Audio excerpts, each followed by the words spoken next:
उधर लोकसभा से एनडीए प्रत्याशी अरविंद राजभर ने न्यूज वन इंडिया से खास बातचीत की। इस दौरान उन्होंने कहा है कि मोदी योगी के आने से पूर्वांचल की ओर बढ़ रहा विकास, जहां पर पिछली सरकारों में पूर्वांचल की जनता को ठगने का काम किया गया। आगे क्या कुछ उन्होंने कहा, सुनिए।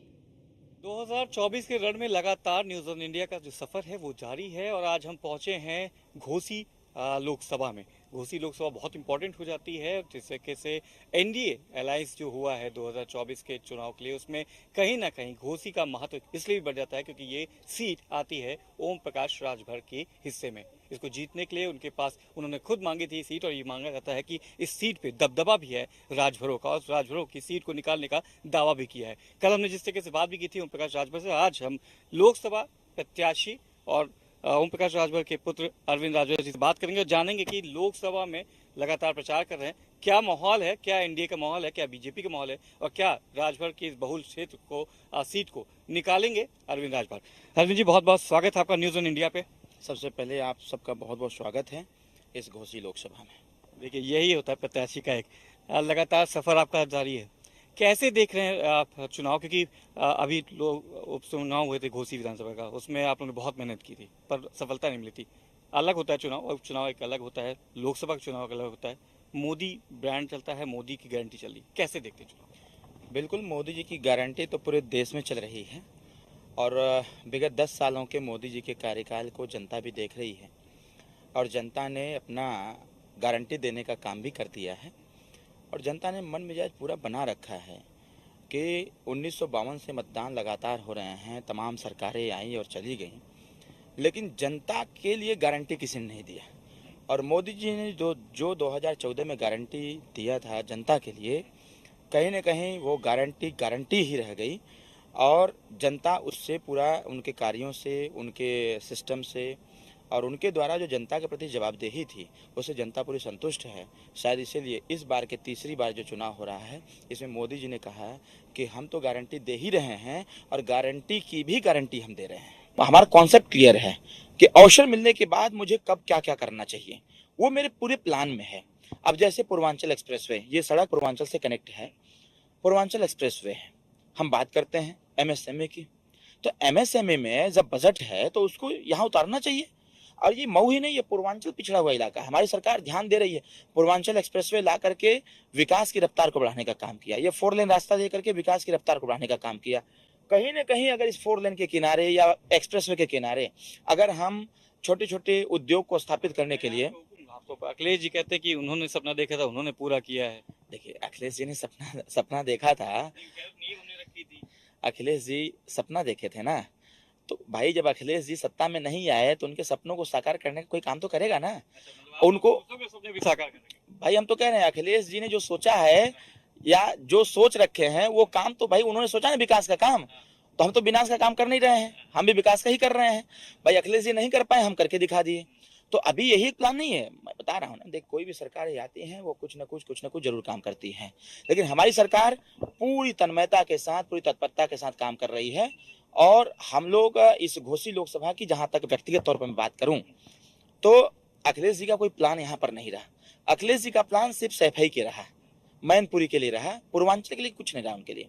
हम लोग बार बार उनसे आग्रह करते, उनकी सरकार थी कि भाई पूर्वांचल के लिए कुछ करिए, उन्होंने कुछ किया नहीं पूर्वांचल के लिए। एक और था कि इस समय युवाओं की जोड़ी है उनके साथ, राहुल गांधी भी लड़े हैं। राहुल गांधी ने पूरा कह दिया कि 4 तारीख के बाद प्रधानमंत्री नरेंद्र मोदी प्रधानमंत्री नहीं रहेंगे। दूसरी बात कि अब जो आप लोग 6,000 रुपये देते हैं वो 8,500 रुपये 1 जुलाई से आपके अकाउंट में भी आएगा, हमारे अकाउंट में भी आएगा, सबको बता दिए कि सबके अकाउंट में आएगा। क्या लगता है कि कांग्रेस और सपा का जो गठबंधन है, इंडी गठबंधन जो इस समय है सबके साथ, उनको क्या लगता है कि जिस तरीके से बता रहे कि प्रधानमंत्री मोदी को लेकर जो बातें की जा रही हैं, काफी चीज बोली जा रही, तो चुनाव मुद्दे पे ना होके क्या आपको लगता है कि मुस्लिम तुष्टीकरण और जाति समीकरण की तरफ चलता हुआ नजर आ रहा है? देखिए यही डिफरेंस है हमारे इंडी गठबंधन और एनडीए गठबंधन में। एनडीए गठबंधन सदैव विकास की बात करता है, एनडीए गठबंधन सदैव रोजगार, शिक्षा, नौकरी, चिकित्सा, इनकी बात करता है कि जो पूर्व की सरकारों के द्वारा जो इन क्षेत्रों में तमाम तरह की समस्याएं उत्पन्न की गई, भय फैलाया गया, भय, भूख, भ्रष्टाचार, अपराध को बढ़ावा दिया गया, इस पे हमारी सरकार ने टोटल अंकुश लगाने का काम किया। और हम हमेशा चर्चा करते हैं विकास पर। स्वाभाविक तौर पर है। देश अब न तो जाति, न तो धर्म, न तो क्षेत्रवाद की बात सुनना चाहता है, वो सिर्फ और सिर्फ विकासवाद की बात करना चाहता है। और विकास का प्लान क्या होगा, जैसे एक वो भी समय था, आज का भी समय है। पूरी दुनिया नतमस्तक है भारत के आगे, भारत की शक्ति चाहे किसी भी क्षेत्र में हो। मेरा मानना यह है, राहुल गांधी कहते हैं मैं विदेश जाता हूँ, वहाँ पे सब वो कहते हैं कि भारत की स्थिति बहुत खराब है। देखिए वो राहुल गांधी जी का व्यक्तिगत हो सकता है। राहुल गांधी जी आके थोड़ा देखें इस क्षेत्र में, वो तो पूर्वांचल में उनकी एक यात्रा निकली थी, पूर्वांचल नहीं आ पाई, घुमा दिया। सब पूर्वांचल को उपेक्षित करते हैं, सब जितने विपक्षी हैं ये सब उपेक्षित करते हैं। लेकिन हमारे एनडीए के जो प्रधानमंत्री हैं उनका फोकस पूर्वांचल पर ज्यादा रहता है। शायद इसीलिए पूर्वांचल के गोरखपुर में आप देखें कि नीम वाला वो एक फैक्ट्री खोली गई जिसमें यूरिया बनाया जाता है। हमारे पूर्वांचल एक्सप्रेसवे को लाया गया, ये 4 लेन बनाया गया। ये 4 लेन उसमें नहीं बन सकता था, उसमें बन सकता था, लेकिन नहीं बना, ध्यान नहीं दिया गया। पूर्वांचल में धीरे धीरे ध्यान देना चालू कर दिया है लोगों ने, हमारी सरकार ने।